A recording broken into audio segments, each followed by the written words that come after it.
ఒక app release చేయబోతున్నాం.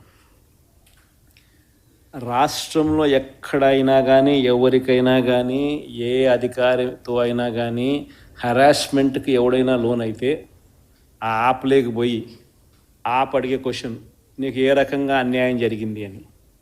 ఫలాని అధికారి నన్ను ఫలాని రకంగా, ఫలాని వాడి ఇన్ఫ్లుయెన్స్లో నన్ను అన్యాయంగా నా మీద కేసు పెట్టి నన్ను చిత్రహింస పెట్టినాడు అని చెప్పి ఎవడైనా కూడా యాప్ ద్వారా ఆ అధికారి పేరు దగ్గర నుంచి ఆయనకు జరిగిన ఏ పరిస్థితుల్లో ఆయన ఏ రకంగా ఇబ్బంది పడ్డాడు అనేది ఆయన చెప్పచ్చు.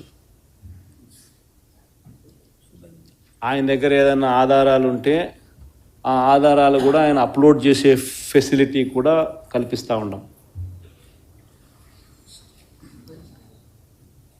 సో ఇంకో బటన్ నొక్కితే ఆయన కావాల్సిన ఆయన దగ్గర ఉన్న ఆధారాలు ఏదైనా ఉంటే ఆధారాలు కూడా ఆయన అప్లోడ్ చేయొచ్చు.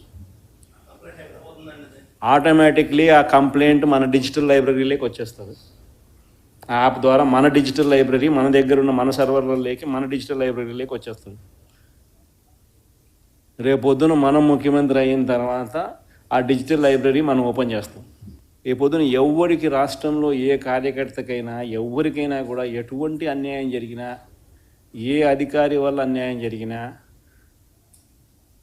వాళ్ళ పేరు, ఏ రకంగా అన్యాయం చేసినాడు, ఎవరి ప్రోద్బలంతో అన్యాయం చేసినాడు, ప్లస్ నెక్స్ట్ బటన్, మీ దగ్గర ఏమైనా సాక్ష్యాలు ఏమైనా ఉంటే ఏమైనా అప్లోడ్ చేయాలనుకుంటే చేయండి. వీడియోలు కానీ నీకు ఇంకా వేరే సాక్ష్యాలు కానీ ఏమైనా ఉంటే మీ దగ్గర ఉంటే మీరు చేయండి. సో అవి కూడా ఒక అవకాశం. అవన్నీ ఆటోమేటిక్లీ మన సర్వర్లలో మన డిజిటల్ లైబ్రరీలోకి వెళ్ళిపోతుంది. మనం వచ్చిన తర్వాత అవి ఓపెన్ చేసి ఎవడెవడైతే మన కార్యకర్తలను అన్యాయం చేసినాడో వాళ్ళందరినీ కూడా చట్టం ముందర ఏ రకంగా నిలబెట్టాలనో ఆ రకంగా నిలబెట్టించి అందరినీ కూడా సినిమా చూపించే కార్యక్రమం మాత్రం జరుగుతుంది. వాళ్ళు చేసినవన్నీ కూడా వడ్డీతో సహా ఏదైతే నువ్వు ఎత్తుతున్నావో అదే పండుతుంది. ఎక్కడో కూడా మనం అన్యాయం చేయడం లేదు. ఏదైతే మీరు ఎత్తినారో అదే రేపొద్దున పండుతుంది. చక్కెర వడ్డీతో సహా చెల్లించే పరిస్థితి వస్తుంది.